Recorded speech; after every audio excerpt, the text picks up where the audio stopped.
ರಾತ್ರಿ 9 ಗಂಟೆ ಆಗಿರುತ್ತೆ. ಮೋನಿಕಾ ಕನ್ನಡಿ ಮುಂದೆ ನಿಂತ್ಕೊಂಡು ಲಿಪ್ಸ್ಟಿಕ್ ಹಾಕೋತಾ ಇರ್ತಾಳೆ. ಅವಳು ಹೆಂಗ್ ತಯಾರಾಗ್ತಾ ಇರ್ತಾಳೆ ಅಂದ್ರೆ ಎಲ್ಲೋ ಹೋಗ್ಬೇಕು ಅನ್ನೋ ತರ. ಆದ್ರೆ ಅದು ರಾತ್ರಿ ಸಮಯ ಆಗಿತ್ತು. ಅವಳ ಗಂಡ ಮಯಾಂಕ್ ಲ್ಯಾಪ್ಟಾಪ್ ಅಲ್ಲಿ ಏನೋ ಕೆಲ್ಸ ಮಾಡ್ತಿರ್ತಾನೆ. ಪಕ್ಕದಲ್ಲೇ ಮಗು ನಿದ್ದೆ ಮಾಡ್ತಾ ಇರ್ತಾನೆ. ಅವನ ಹೆಸರು ವಿಕ್ರಾಂತ್. ಅವಾಗ್ಲೇ ಮೋನಿಕಾನಿನ ಫೋನ್ ರಿಂಗ್ ಆಗತ್ತೆ.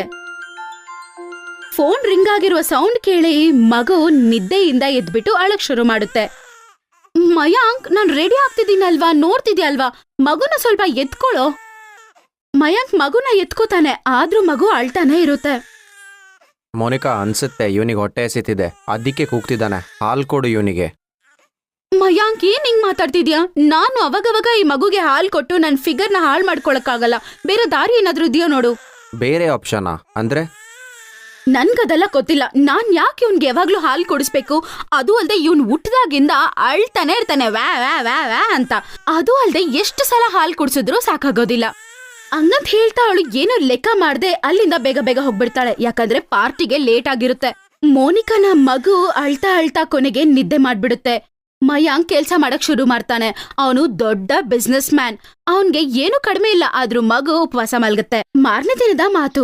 ಬೆಳಗ್ಗೆ 10 ಗಂಟೆ ಆಗಿರುತ್ತೆ. ಮೋನಿಕಾ ಇನ್ನೂ ನಿದ್ದೆ ಮಾಡ್ತಿರ್ತಾಳೆ. ಆಗ ಅವಳ ಫೋನ್ ರಿಂಗ್ ಆಗುತ್ತೆ. ನಿದ್ದೆಯಲ್ಲೇ ಫೋನ್ ತಗೋತಾಳೆ. ಹಲೋ. ಇನ್ನೊಂದ್ ಕಡೆ ವಾಯ್ಸ್ ನ ಕೇಳಿ ಅವಳಿಗೆ ಕೋಪ ಬಂದ್ಬಿಡುತ್ತೆ. ಮತ್ತೆ ಅವಳೀಗಂತಾಳೆ, ಹೆಲೋ, ನನಗೆ ಲೋನ್ ಬೇಕಾಗಿಲ್ಲ, ಏನು ಬೇಕಾಗಿಲ್ಲ. ಯಾಕಿಷ್ಟು ಬೆಳಿಗ್ಗೆ ಕಾಲ್ ಮಾಡ್ತೀರಾ? ಬುದ್ಧಿ ಇದೆಯಾ ಇಲ್ವಾ? ನಿಮ್ ಬ್ಯಾಂಕ್ ಅವರಿಂದ ನಮ್ಮಂತವ್ರ ಜೀವ್ಸೋದೇ ಕಷ್ಟ ಆಗ್ಬಿಟ್ಟಿದೆ. ಕೋಪದಿಂದ ಫೋನ್ ಕಟ್ ಮಾಡಿ ಅವರ ಕೆಲ್ಸದವರಾದ ಮೀನಾನ ಕರೀತಾಳೆ.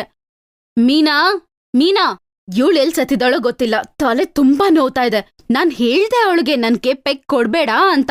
ಅವಳು ಎಲ್ ಕೇಳ್ತಾಳೆ ಹೇಳೋ? ಮೋನಿಕಾ ಒಳಗಡೆನೆ ಬೈಕೋತಾ ಇರ್ತಾಳೆ. ಆಗ್ಲೇ ಅವಳ ಕೆಲ್ಸದವಳು ಮಗುನ ಎತ್ಕೊಂಡು ಮೋನಿಕಾ ಹತ್ರ ಓಡೋಡಿ ಬರ್ತಾಳೆ. ಏನೇ, ಬರಕ್ಕಿಷ್ಟೊತ್ತಾ? ಎಲ್ಲೋಗ್ ಸತ್ತಿದ್ದೆ ನೀನು? ನನ್ನ ದಯವಿಟ್ಟು ಕ್ಷಮಿಸಿ ಅಮ್ಮವ್ರೆ. ಅದೇನೂ ಇಲ್ಲ, ಮಗುಗೆ ಹಸು ಜಾಸ್ತಿ ಆಗ್ಬಿಟ್ಟಿತ್ತು, ಅದಕ್ಕೆ ಹಾಲ್ ಕುಡಿಸ್ತಾ ಇದ್ದೆ. ಅದನ್ನ ಕೇಳಿ ಅವಳಿಗೆ ತುಂಬಾನೇ ಸಂತೋಷ ಆಗ್ಬಿಡುತ್ತೆ. ಆಯ್ತು, ಪರವಾಗಿಲ್ಲ. ಅದು ನನ್ಗೋಸ್ಕರ ಸ್ವಲ್ಪ ಲೆಮನ್ ವಾಟರ್ ತಗೊಂಬರ್ತೀಯಾ? ನನಗೆ ತಲೆ ನೋವ್ತಾ ಇದೆ. ಸರಿ ಆಯ್ತು, ನೀನ್ ಬೇಗ ಬಾ, ನಾನ್ ನಿನ್ನತ್ರ ಒಂದ್ ಮಾತಾಡ್ಬೇಕು. ಅವಳು ಬೇಗ ಹೋಗಿ ಲೆಮನ್ ವಾಟರ್ ಪ್ರಿಪೇರ್ ಮಾಡ್ಕೊಂಡ್ ತಗೊಂಡ್ ಬಂದು ಕೊಡ್ತಾಳೆ. ನೀನೇನಂದೆ? ಮೀನಾ, ಅವಾಗ್ಲೇ ಯಾಕೆ ಲೇಟ್ ಆಯ್ತಂದೆ? ಅಮ್ಮ, ಅದು ಮುನ್ನಾಗೆ ಹಸುವಾಗ್ತಿತ್ತು, ಅದಕ್ಕೆ ಅವನಿಗೆ ಹಾಲ್ ಕೊಡ್ತಿದ್ದೆ. ಇನ್ಮೇಲೆ ಭದ್ರವಾಗಿರ್ತೀನಿ. ಅರೇ ಪರವಾಗಿಲ್ಲ, ನೀನೇನ್ ಯೋಚನೆ ಮಾಡ್ಬೇಡ. ಮಗುಗ್ ಹಸುವಾದ್ರೆ ಏನ್ ಮಾಡಕ್ಕಾಗತ್ತೆ ಹೇಳು? ಆಯ್ತು, ನೀನೊಂದ್ ಕೆಲ್ಸ ಮಾಡ್ತೀಯಾ? ಹೇಳಿ ಅಮ್ಮವ್ರೆ, ನಾನೇನ್ ಮಾಡ್ಬೇಕು? ನೀನು ನನ್ ಮಗುಗೆ ಕೂಡ ಹಾಲ್ ಕುಡಿಸ್ಬಿಡ್ತೀಯಾ? ಏನ್ ಹೇಳ್ತಿದ್ದೀರಾ ಅಮ್ಮವ್ರೆ? ನಾನು ಹಾಲ್ ಕುಡಿಸ್ಬೇಕಾ? ಅದು ನಿಮ್ ಮಗುಗೆ? ಹಾ, ಅದ್ರ ಬದ್ಲಾಗಿ ನಾನ್ ನಿನ್ಗೆ ದುಡ್ಡು ಕೊಡ್ತೀನಿ ಬಿಡು. ದುಡ್ಡು ಕೊಡ್ತೀನಿ ಅಂತ ಕೇಳಿದ ತಕ್ಷಣ ಪಾಪ ಅವಳ ಬಡವತ್ವದಿಂದ ಅವಳು ಒಪ್ಕೋಬೇಕಾಗುತ್ತೆ. ಸ್ವಲ್ಪತ್ತು ಅವಳು ಯೋಚನೆ ಮಾಡಿ ಸರಿ ಅಂತ ಹೇಳ್ಬಿಡ್ತಾಳೆ. ಹಾಲು ಕೊಡ್ತೀನಿ ಅಂತಾಳೆ. ಅವಳು ಮಾಡ್ತಿರೋದು ಏನ್ ಕೆಟ್ಟ ಕೆಲ್ಸ ಅಲ್ಲ ಅಲ್ವಾ? ಅವಳ ಮಗುಗೆ ಅವಳು ಹೆಂಗ್ ಹಾಲ್ ಕೊಡ್ತಾಳೋ ಅದೇ ರೀತಿ ಅವರ ಓನರ್ ಮಗುಗೂನು ಹಾಲ್ ಕೊಡ್ತಾಳೆ. ನಾನು ಒಪ್ಕೋತೀನಮ್ಮವ್ರೆ, ನಾನು ನಿಮ್ ಮಗುಗೆ ಕೂಡ ಹಾಲ್ ಕೊಡ್ತೀನಿ. ಸರಿ ಆಯ್ತು, ಆದ್ರೆ ಒಂದ್ ವಿಷಯ ತಿಳ್ಕೊ, ನನ್ ಮಗು ಹಸುವಿನಿಂದ ಅಳ್ಬಾರ್ದು. ಅವನೇನಾದ್ರೂ ಹಸುವಿನಿಂದ ಅಳೋದ್ ನೋಡಿದ್ರೆ ಮತ್ತೆ ನಿನ್ ಕತೆ ನಾನ್ ಮುಗಿಸ್ಬಿಡ್ತೀನಿ. ಅವತ್ತಿಂದ ಮೋನಿಕಾನ ಮಗುಗೆ ಕೂಡ ಮೀನಾ ಹಾಲ್ ಕೊಡ್ತಾಳೆ. ಮೋನಿಕಾನ ಪೂರ್ತಿ ಟೆನ್ಷನ್ ಅವಳು ಕ್ಲಿಯರ್ ಮಾಡ್ಬಿಡ್ತಾಳೆ. ಅವಳು ಹಾಲ್ ಕೊಡುವ ಕಾರಣದಿಂದ ತುಂಬಾನೇ ದುಡ್ಡು ಸಂಪಾದನೆ ಮಾಡ್ತಿದ್ಲು. ಆ ದುಡ್ಡಿಂದ ಅವಳು ಜೀವನಾನೂ ಬದ್ಲಾಗತ್ತೆ. ಮುಂಚೆ ಅವಳು ಚಿಕ್ಕ ಗುಡಿಸಲಲ್ಲಿ ಜೀವಿಸ್ತಿದ್ಲು. ಈಗ ಅವಳು ಅವಳ ಸ್ವಂತ ಮನೆಯನ್ನು ಕಟ್ಕೊಂಡು ಸಂತೋಷವಾಗಿ ಜೀವಿಸ್ತಿದ್ದಾಳೆ. ಅವಳ ಜೀವನ ಆರಾಮಾಗ್ ಸಾಕ್ತಿತ್ತು.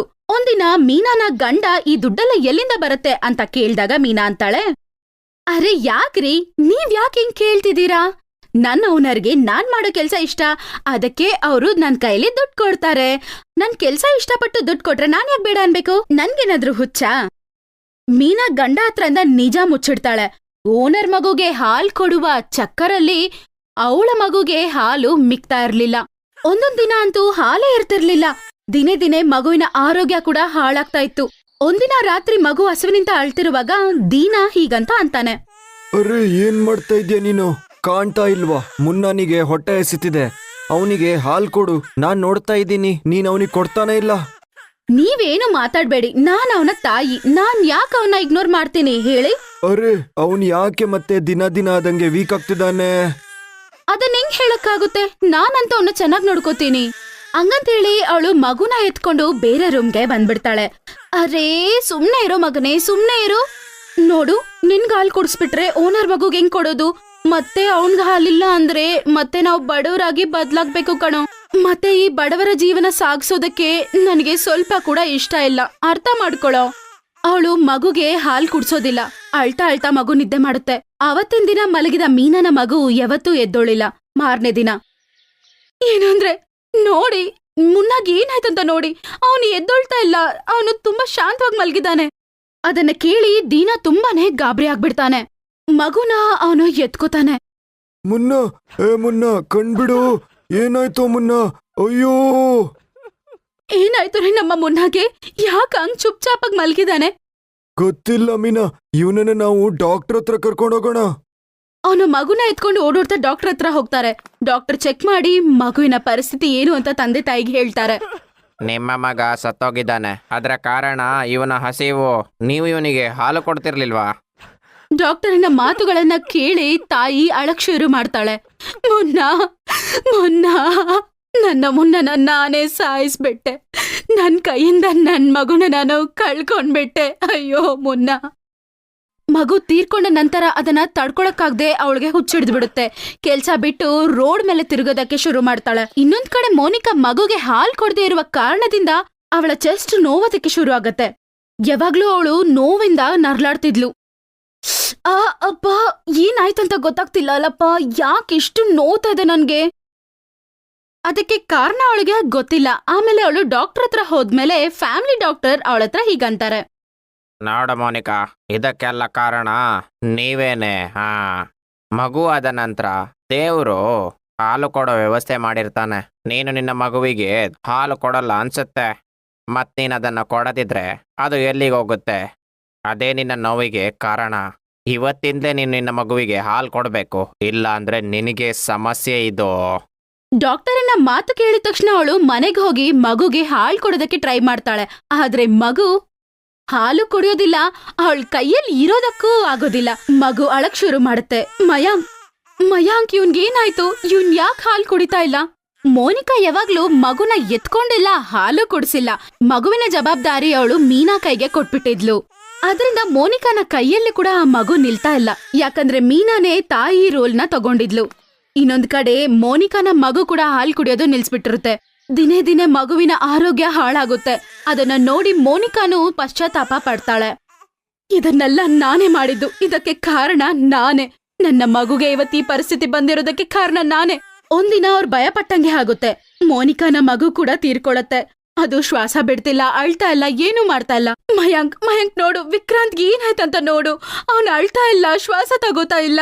ಅವರಿಬ್ರು ಬೇಗ ಮಗುನ ಎತ್ಕೊಂಡು ಡಾಕ್ಟರ್ ಹತ್ರ ಹೋಗ್ತಾರೆ. ಡಾಕ್ಟರ್ ಮಗುನ ತಕ್ಷಣ ಅಡ್ಮಿಟ್ ಮಾಡ್ಬಿಡ್ತಾರೆ. ಪೈಪ್ನ ಮೂಲಕ ಮಗುಗೆ ಹಾಲ್ ಕುಡ್ಸೋದಕ್ಕೆ ಡಾಕ್ಟರ್ ಟ್ರೈ ಮಾಡ್ತಾರೆ.